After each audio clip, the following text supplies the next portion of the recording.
Hello, everybody. Welcome to Your Money Map. I'm your host, Jean Chatzky, and I'm very, very happy to have you here with me today. We are going to be talking about catching up on retirement savings. For as long as I have been reporting on money and markets and reaching to achieve our goals, I've heard from people a consistent sentiment that they wish they had started earlier. They wish they had done more at a younger age in order to secure their financial futures. Well, unfortunately, we can't get those years back, but we can adjust to being where we are, control the things that we can control, and get a plan organized to secure our financial futures. That's exactly what we're going to talk about today. We are going to do it with Anna N'Jie Konte. She is the founder of Dare to Dream Financial Planning. She is located in the DC area. Her firm is a fee-only virtual financial planning firm, and it serves the needs of women in the 30 or 40-year-old age group, specifically women of color, as well as business owners who want to live boldly and want to make a lasting impact on their families and on their communities. She's also the host of her own podcast. It's called First Gen Realness. We are going to talk about that. Anna, welcome. Thank you so much for being with me today. Thank you so much, Jean. I'm so excited to be here. Tell us a little bit about you and how you got into this business and specifically how you decided to focus on entrepreneurs and women in the 30 to 40 year age group. Yeah, I grew up a very middle class daughter of, immigrants. My dad is from the Gambia, my mom is from Puerto Rico, and they were very college educated. They're accountants. I always joke that I'm the child of accountants with the least amount of investing knowledge that was ever born. Right? I had no knowledge of finances really, and so I really just fell into this career. It was total happenstance, but I've been in it for a decade now and really love it. I started off my career in wealth management, so really working with high net worth people that really wanted to look at generational wealth transfer and really optimizing their own retirements and how they would leave assets to their children and grandchildren. And what I really saw was, it opened my eyes so much, probably my first 2 or 3 years working there, because I saw so many people who were just regular folks and who were just very diligent savers and investors. And I saw what they were able to do, even in the span of just their working career, right? And that inspired me to want to take that knowledge and really bring it to my own community. I saw so many women in particular in my own family. My grandmother was a widow. My mother was a single mom, before she married my dad. And I saw how it was really hard for her to get herself a strong financial foundation, despite the fact that she had a really strong work ethic and, she went to college and they did all of the right things, but they didn't necessarily have the tools to translate that to wealth for themselves and their families. And so I really wanted to bring that knowledge set to my community, right? And to allow people who I think are in their formative wealth building years to have a resource that can help them make those decisions to set themselves up well for the future. It's interesting that you're talking about the community in which you grew up. It is Latin American Heritage Month. And I know when we talk about women of color, when we talk about Black Americans and Latinx folks, often there is not often, there is a substantial wealth gap. There is ground that still needs to be made up. Tell me a little bit about your work with women of color in particular, and how you're helping them regain some of that ground. Yeah, this is like my favorite topic, right? So I find that overwhelmingly, the statistics are Latinas earn like 55 cents on the dollar for what a white man earns. Black women earn 63 cents on the dollar. And Hispanic households have on average $38,000 of net worth.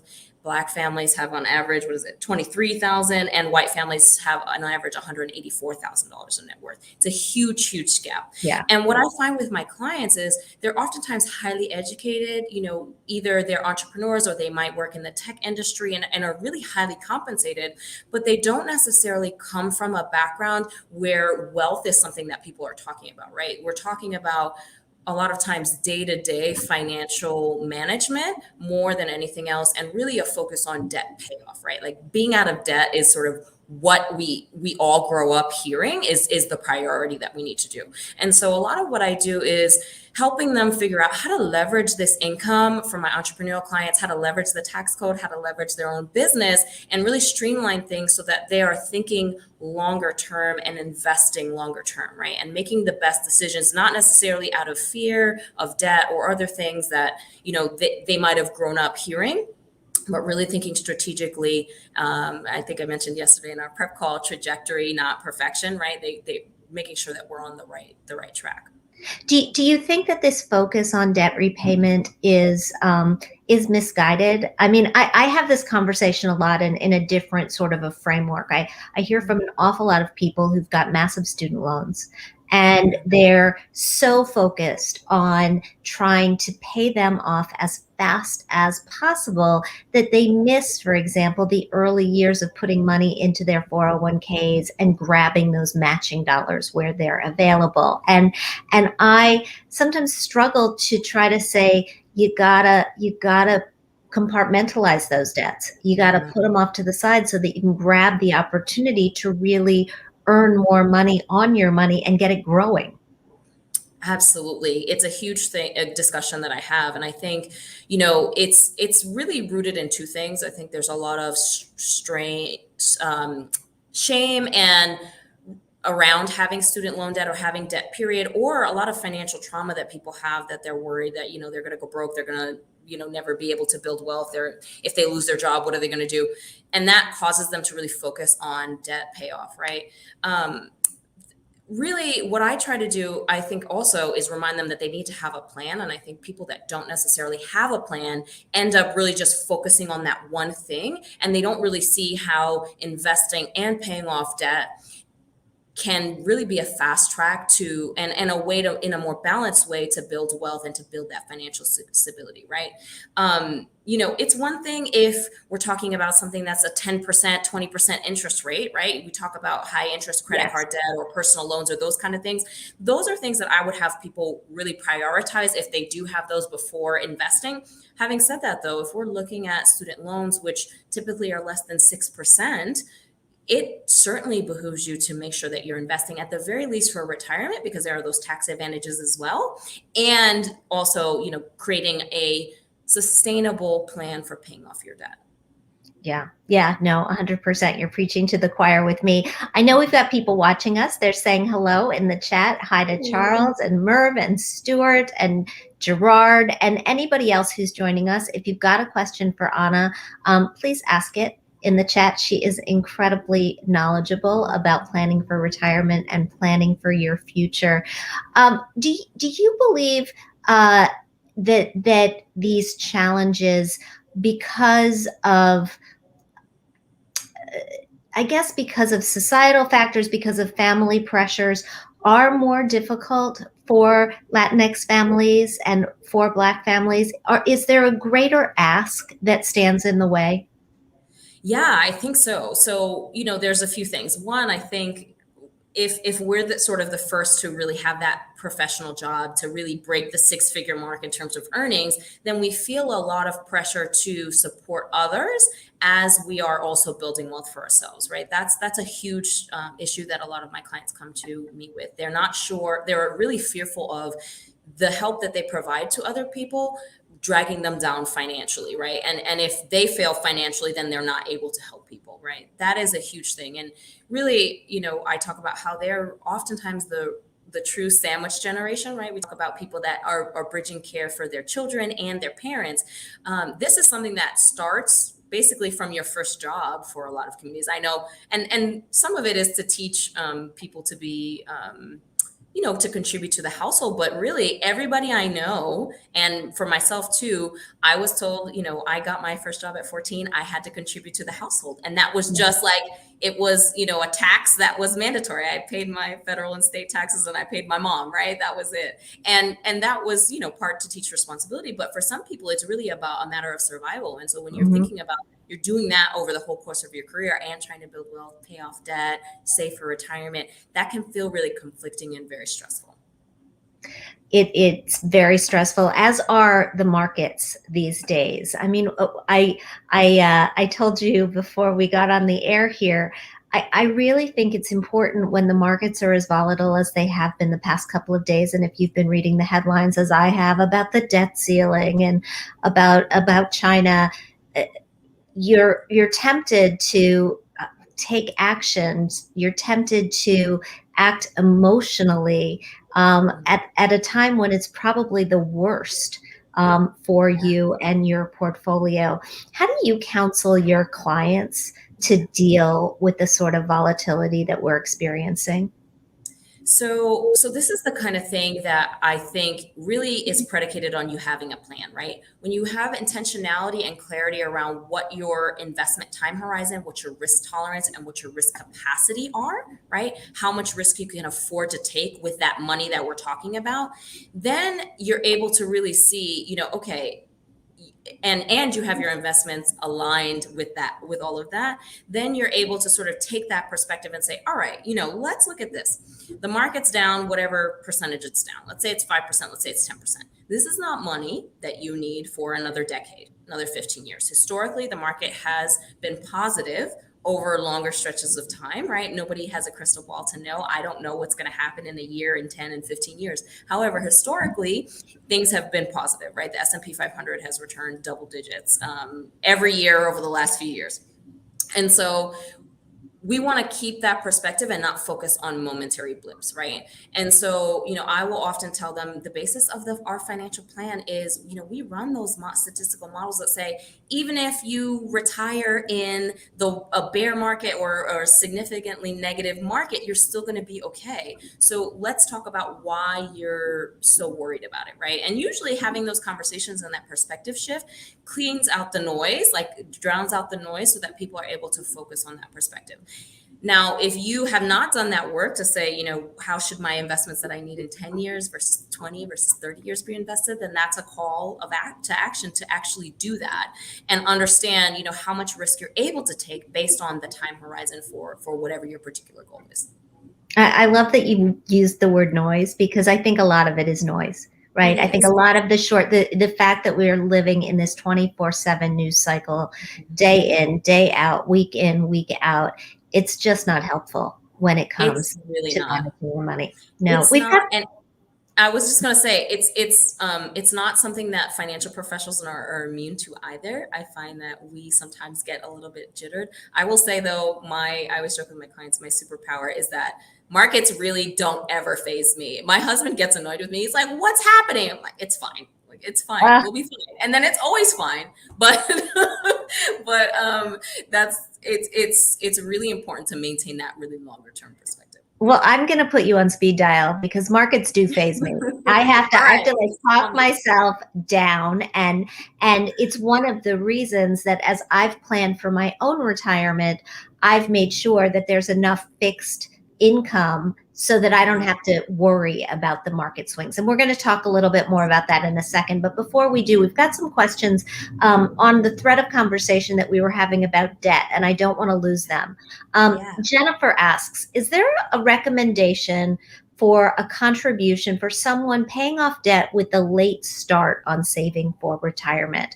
I know that generally the rule of thumb is 15%. She's talking about how much you should be saving for retirement, but that feels very overwhelming while paying off debt.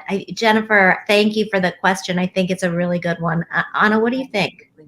So this is part of having your own plan, right? And you don't have to work with a professional to do this, but I think deciding how soon you want to pay off your debt, right?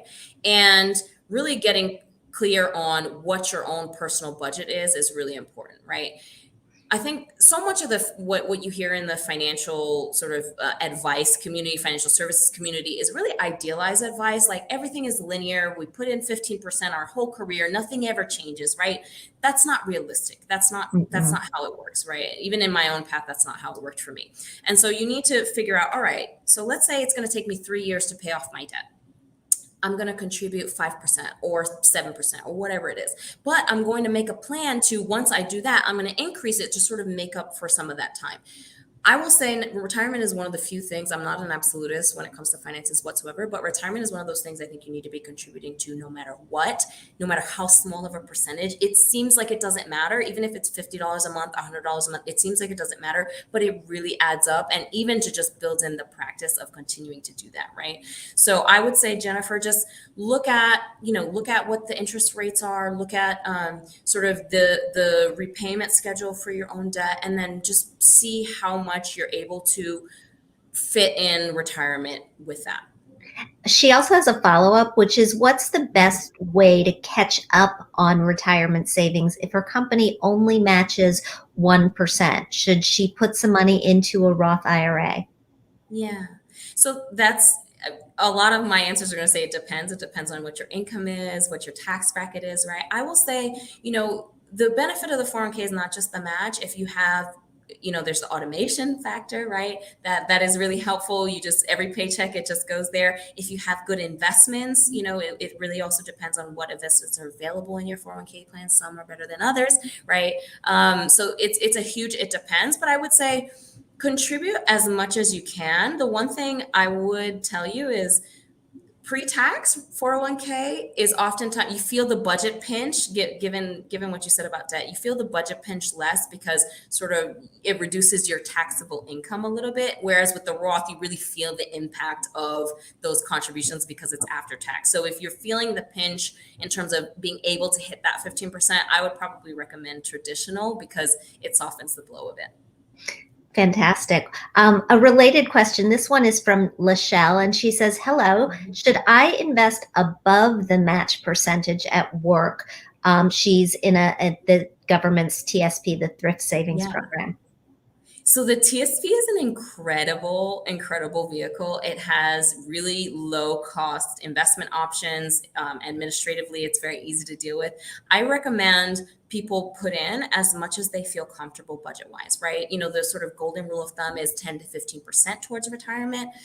Or you can go age based and say how many times of your own income you want to have.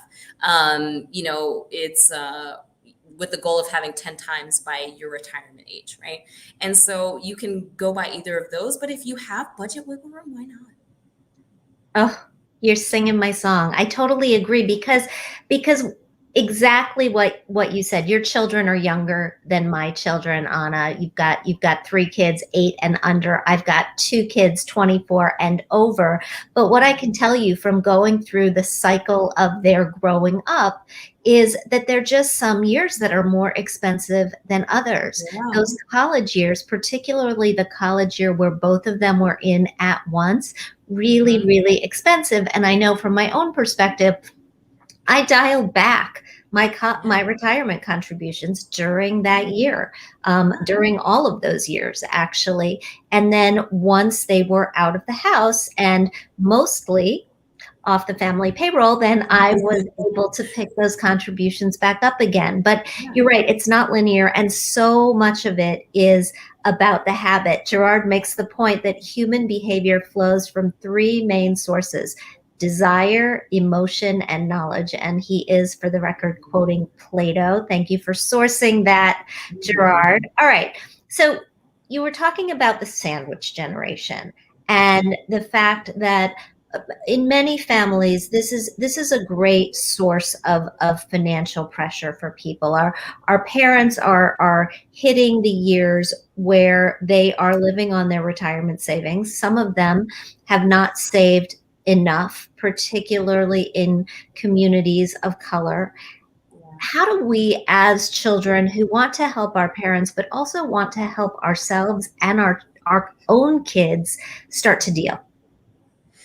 It's a big topic, right? So I think the first thing is really to just have a little bit of self-reflection, and understand how much you want to and are willing to help, right? I think a lot of times we feel so much pressure, and that goes on both sides, right? Don't feel the pressure that you have to pay for college 100% for your kids, and like, how am I going to save $400,000 or however much it's going to be in however many years, right, for my kids? And also don't feel like you have to 100% provide everything for your parents, right? That's the first thing. The second is to really make sure that your own finances are set, right? They talk, when you take an airplane, they talk about putting on your oxygen mask first, put on your own life vest before you help your kids or other people. It's so imperative, because at the end of the day, if you're financially unstable, it destabilizes your children in the future, or it's something that stresses them out. And likewise, if you're not financially stable and you give everything to others, parents, siblings, whoever it may be, then it can be disastrous for your own finances, right? And so you want to make sure that you are assessing your own finances.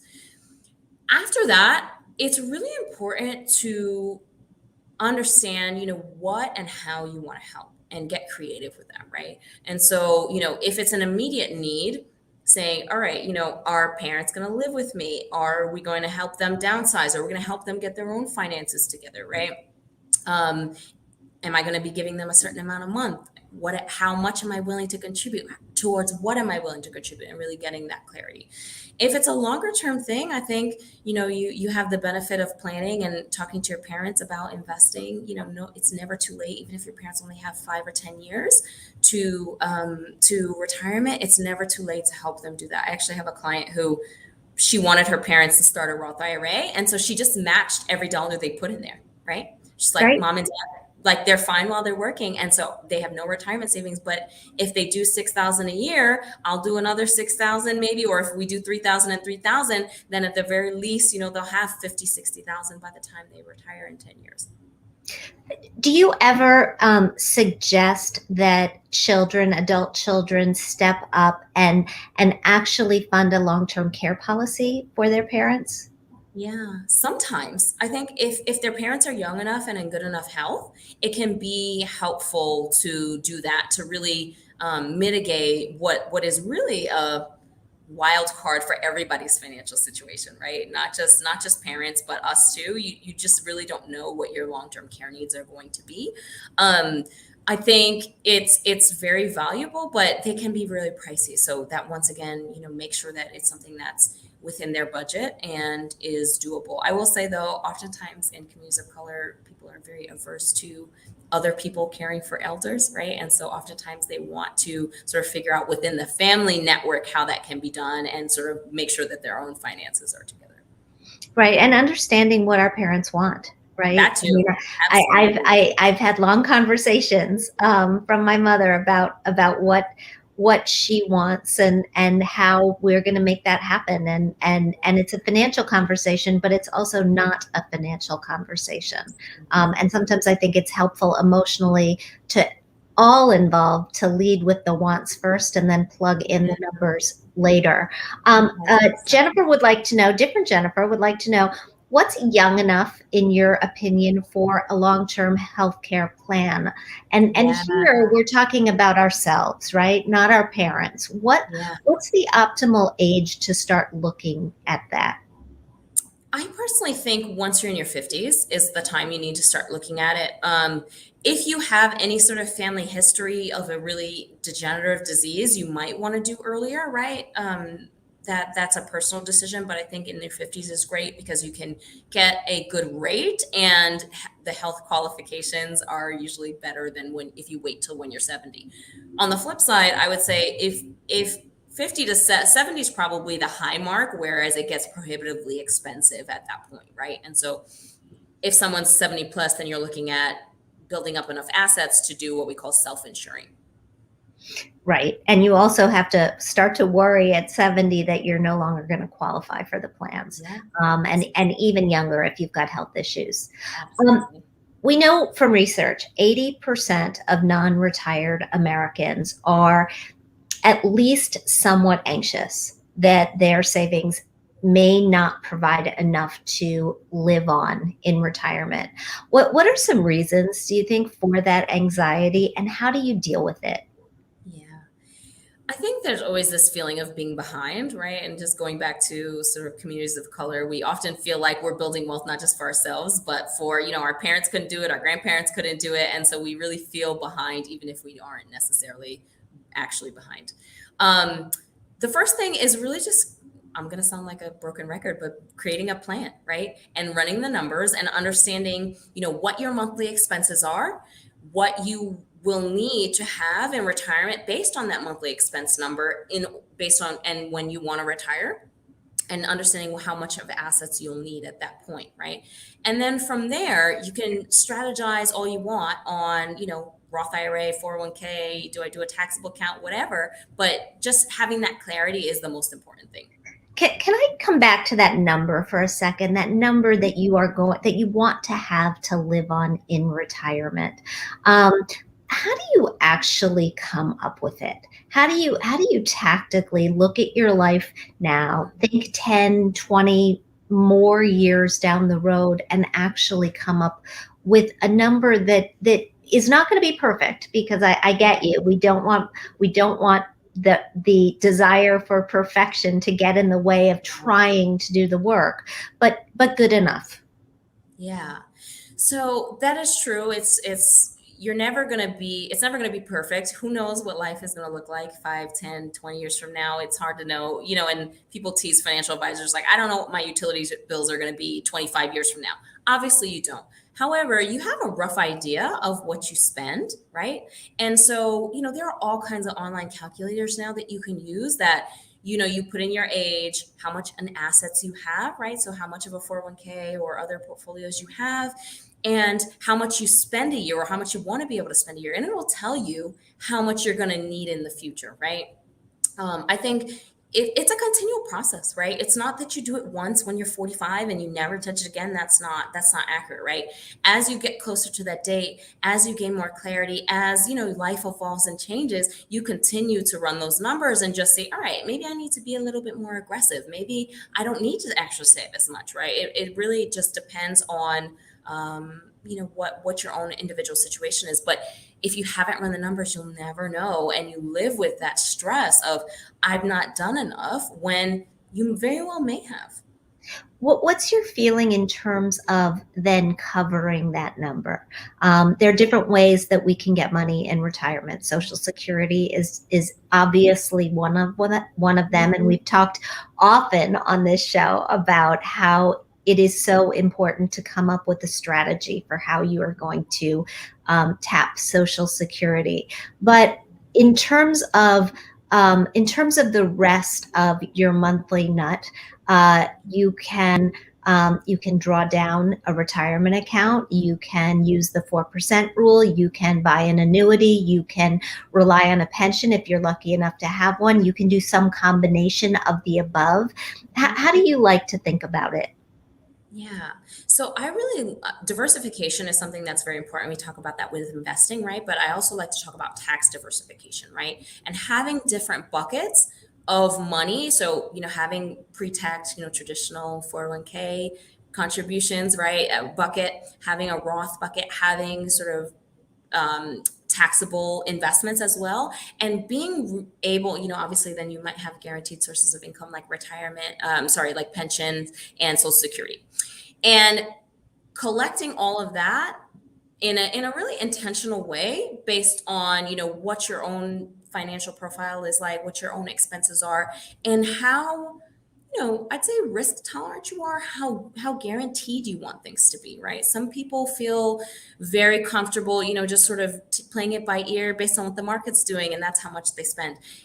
There's a self-awareness piece that I think is really important there that people need to have in mind as they go about creating and recreating that monthly paycheck, that monthly nut, like you mentioned, right? Personally, I think having, you use the guaranteed stuff as the baseline, and then see whatever the gap is between what it is that you need and what those guaranteed sources are, and figuring out what's the most tax efficient way to get the rest of it, right? And that's going to vary person to person. Can you talk a little bit more about the tax efficiency and why it's so important? Maybe give us an example.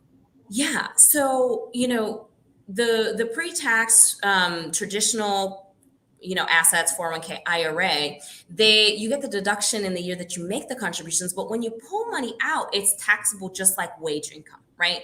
And so that's oftentimes the last bucket we'll pull from if people have other buckets, because that has more of an impact. If you're talking about you're going to lose 20 to 30, 35% of that just on taxes, you want to be careful when you tap into that, right?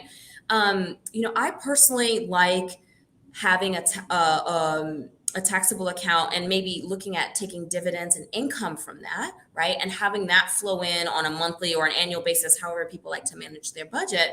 And then seeing, above and beyond that, where do we need to pull from, right? Now, if somebody is 72 and over and they've started taking required minimum distributions from there, I sort of flip that, right? And I'll say, all right, what's the required minimum distribution you have to take from your IRA? What's your guaranteed income sources? And if there's another gap, let's look at taking from taxable investments or taking from Roth buckets, right? Roth is sort of the last one. We don't like to touch that one too much. That's more of a wealth transfer, hopefully, if people have saved enough, right? But it's still there for us if we need it. What role does the house play in the equation? What role does your primary residence play? I mean, that's oftentimes people's biggest asset. Sometimes it's their only asset, right? And so if you're finding that your home equity is the largest portion of your net worth, then before retirement, hopefully you can think about how you want to tap into that, right? Does that mean that you downsize home and take that equity, maybe you put it into some sort of structured investment, like an annuity or something like that, and put some of it in the market in a sort of taxable investment account? That is really, really important to make sure that you do that sort of before retirement, right? Because then once you're retired, you have less options in terms of refinancing, maybe doing putting a new mortgage on it, sort of stretching out the payments. But I think it's really important to look at it as an asset and be a little bit, I know it's hard, it's home, but be a little bit less emotional about it and just look at it as in the totality of what you own. I got to say, I mean, I downsized when I got divorced, which I did at age 40. And what a relief.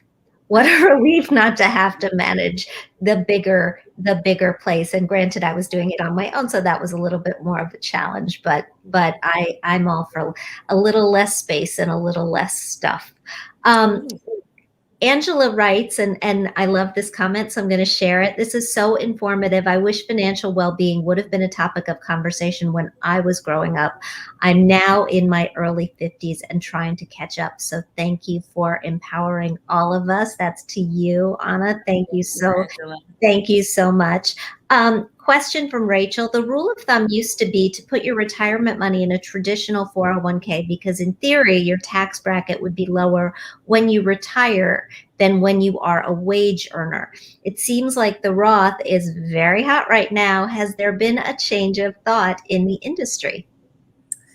Oh, I have so many thoughts about my industry and sort of the information we put out there. I find that there are so many absolutes, right? We talked about the 15% absolute, like, that you have to do that. Otherwise, you're a financial failure. I think the Roth question across the board is not necessarily the most helpful.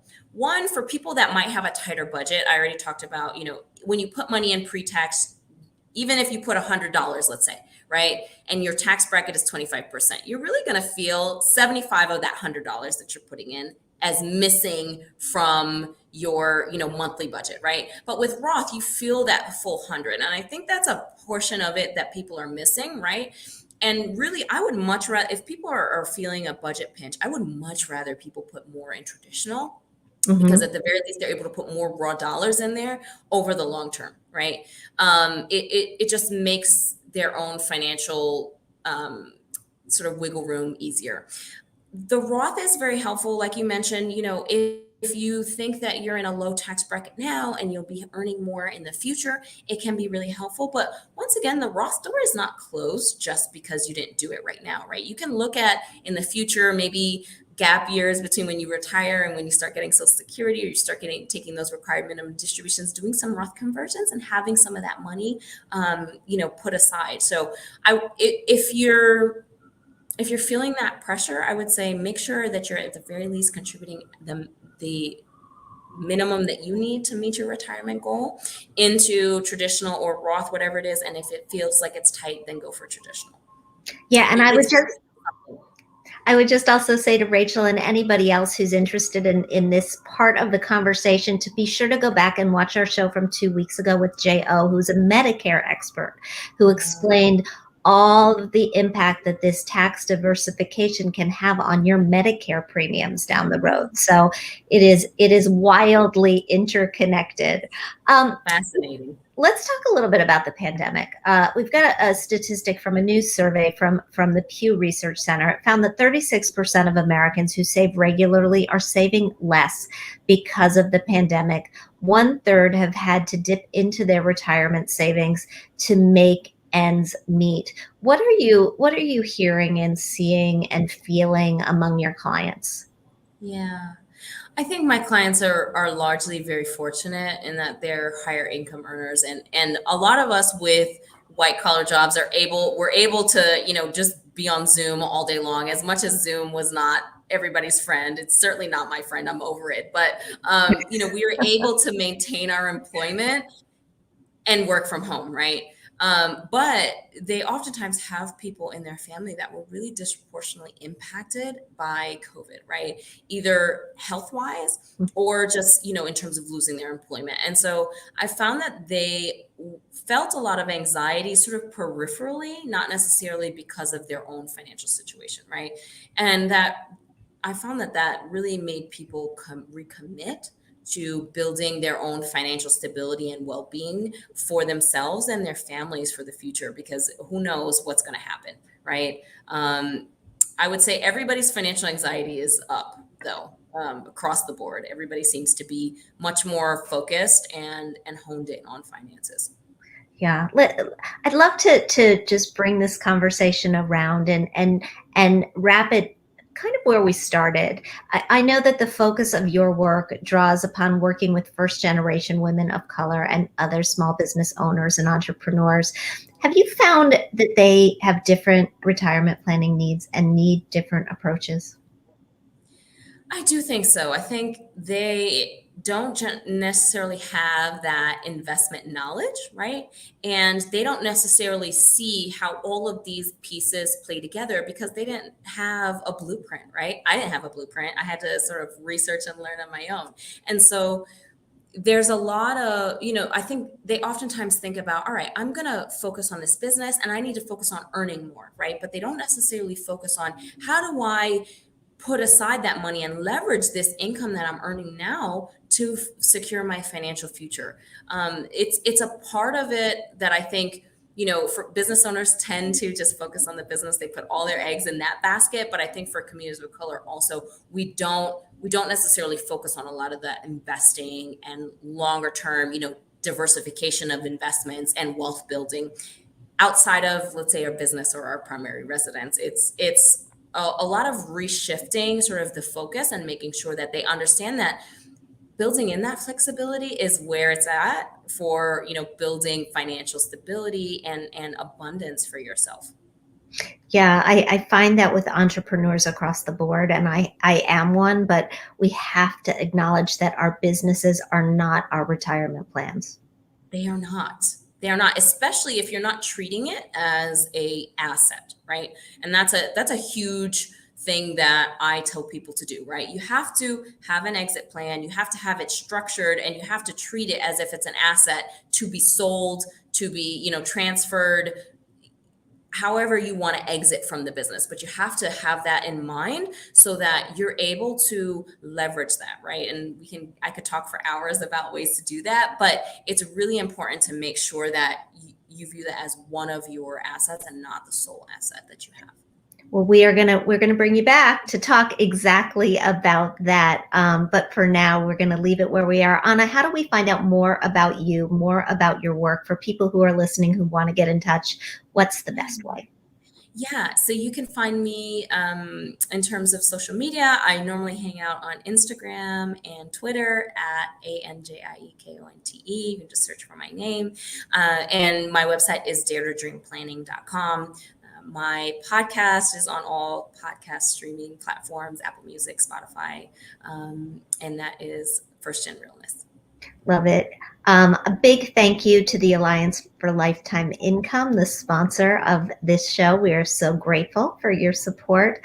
Anna N'Jie Konte, thank you so much for being with us. Thank you to our wonderful audience for all of your questions and all of your participation. And we'll see you again for your money map in a couple of weeks. Thank you guys so much. Bye. Thank you, Jean. Thanks, everybody.